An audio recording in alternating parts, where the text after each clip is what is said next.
أعوذ بالله من الشيطان الرجيم. بسم الله الرحمن الرحيم. الحمد لله رب العالمين والصلاة والسلام على رسول الله سيدنا محمد وعلى آله وصحبه أجمعين. اللهم رب اشرح لي صدري ويسر لي أمري واحلل عقدة من لساني يفقه قولي. Alhamdulillah, sekali lagi kita bersyukur kepada Allah Subhanahu Wa Taala di atas segala nikmat dan kurniaan yang Allah Ta'ala anugerahkan kepada kita sehingga ke saat ini. Termasuk nikmat kita dapat menghayati keindahan hidup di bulan yang mulia, bulan Ramadan. InsyaAllah pada pagi ini kita akan teruskan kuliah tafsir kita, dan hari ini insyaAllah kita cuba sama-sama baca dan ikhtiar untuk tengok makna dan tadabbur ayat-ayat daripada surah At-Takatsur. A'udzubillahi minasyaitonirrajim. Bismillahirrahmanirrahim. Alhaakumut takatsur. Perbuatan bermegah-megah dan berlomba-lomba telah banyak melalaikan kamu. Hatta zurtumul maqabir, sehingga kamu masuk ke dalam kubur. Kalla saufa ta'lamun, jangan sekali-kali kelak kamu akan mengetahui akibat perbuatan itu.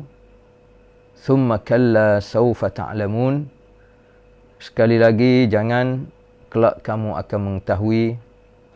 Kalla law ta'lamuna ilmal yaqin, jangan sekali-kali sekiranya kamu mengetahui dengan pasti, la tarawunnal jahim, pasti kamu akan melihat neraka jahim. Thumma la tarawunnaha 'ainal yaqin, kemudian kamu akan melihatnya dengan 'ainul yaqin. Thumma la tus'alunna yawma idzin 'anin na'im, kemudian kamu pasti akan ditanya pada hari itu tentang kenikmatan yang telah dikecapi semasa kamu hidup di dunia ini. Sadaqallahul azim. Itu secara umum makna-makna daripada ayat-ayat daripada surah At-Takatsur. Secara umumnya surah ini nak menceritakan kepada kita tentang situasi kita manusia semenjak daripada dulu sampai ke sekarang.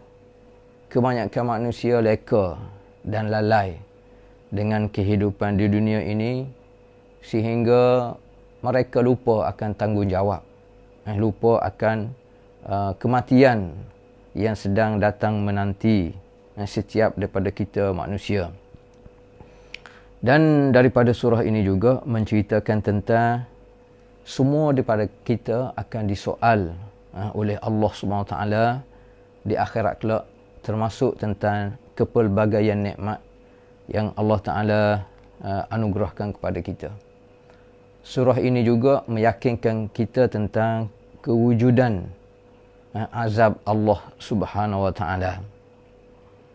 Dan daripada situ kita boleh mengambil kesimpulan mudah bahawasanya hati kita, jiwa kita penting untuk kita rawati, antaranya dengan cara kita mentaati perintah Allah Subhanahu Wa Taala, dan kita perlu memperbanyak mengingati nikmat dan dalam masa yang sama mengingati kematian kita.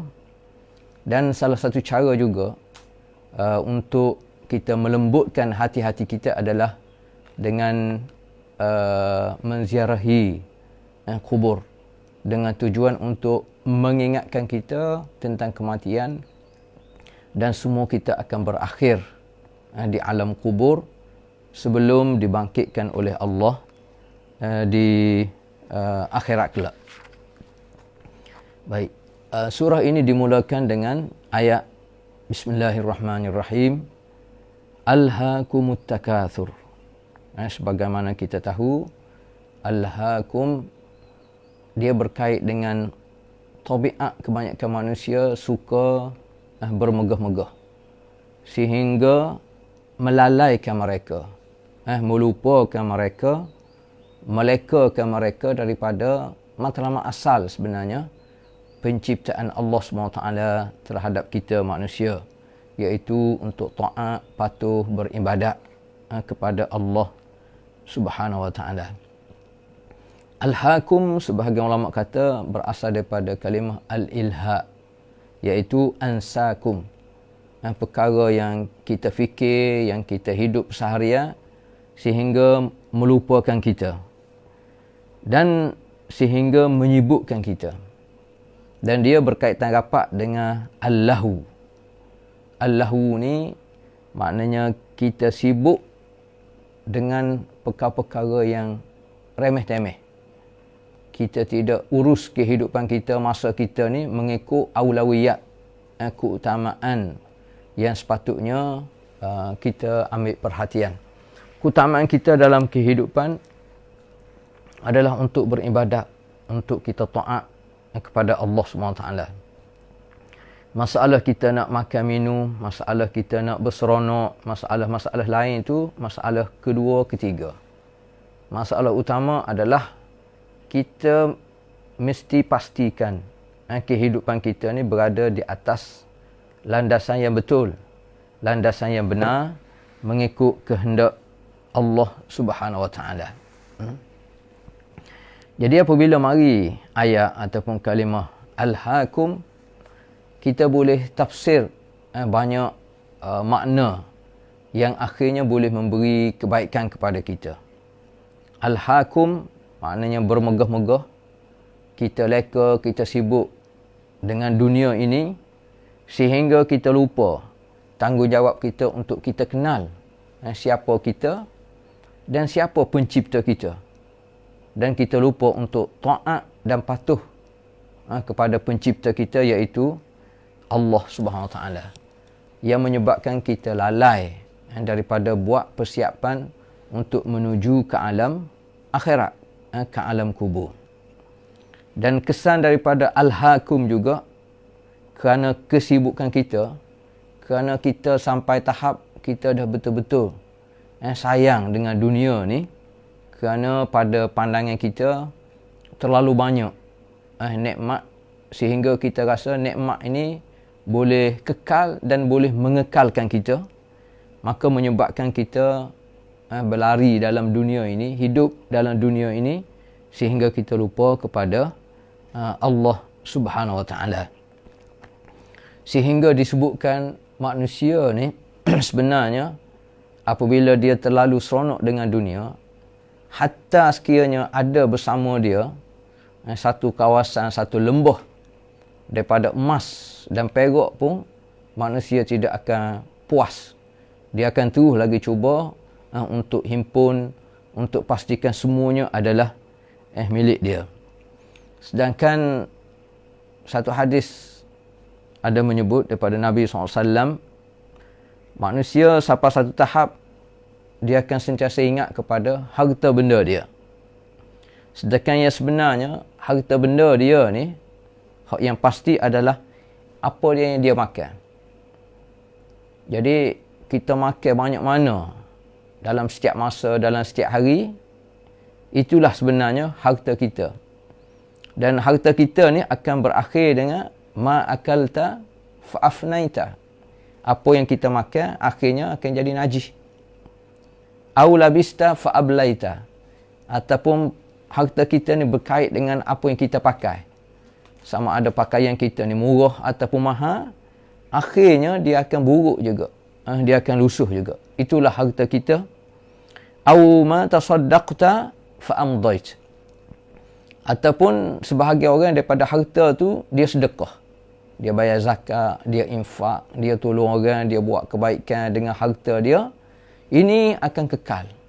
Akan berterusan dibawa sampai ke hari kiamat, ke akhirat. Itulah harta sebenar. Tapi asasnya Allah Ta'ala nak cerita kepada kita, alhaakum, kebanyakan manusia ni leka. Kebanyakan manusia ni lalai. Alpa, kerana terlalu sibuk fikir tentang dunia, termasuk dalam urusan